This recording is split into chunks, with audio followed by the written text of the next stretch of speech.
ഇന്നത്തെ മന്ത്രിസഭാ യോഗത്തിൽ സുപ്രധാനമായ ഒരു തീരുമാനമെടുത്തു.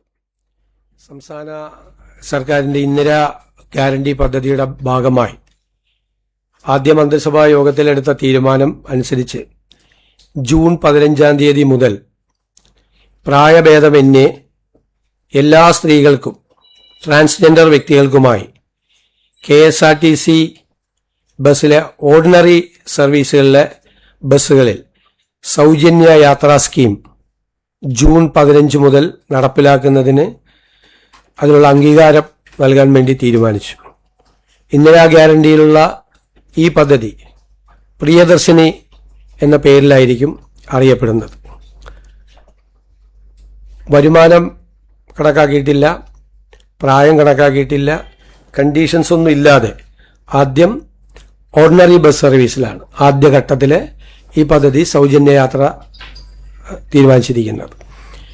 ഇത് സർക്കാരിന് ഒരു മാസം 65-70 കോടിയോളം ബാധ്യത വരും. 800 കോടി രൂപയിലധികം ഒരു വർഷത്തിൽ KSRTCക്ക് അതിൻ്റെ വരുമാനക്കുറവ് വരും. ആ പണം സർക്കാർ KSRTCക്ക് നൽകും.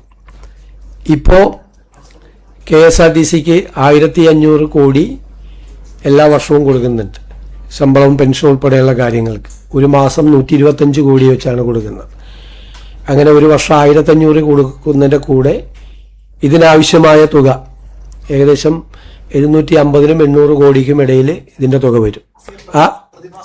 ഞാൻ പറഞ്ഞിട്ട് പ്രതിമാസം 65-70 കോടിയോളം വരും ഇതിൻ്റെ ചിലവായിട്ട് കണക്കാക്കിയിരിക്കുന്നത്. അതാണ് 750-800 കോടിയോളം രൂപ പ്രതിവർഷം വരും. അപ്പം നിലവിൽ കൊടുത്തുകൊണ്ടിരിക്കുന്ന 1500 കോടി രൂപയ്ക്ക് പുറമെ ഈ പണം കൂടി സർക്കാർ KSRTCക്ക് നൽകും.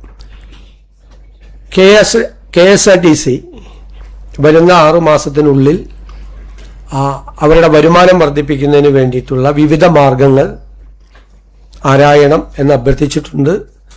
ആ സർക്കാരിൻ്റെ അഭ്യർത്ഥന അവർ സ്വീകരിച്ചിട്ടുണ്ട്. 6 മാസം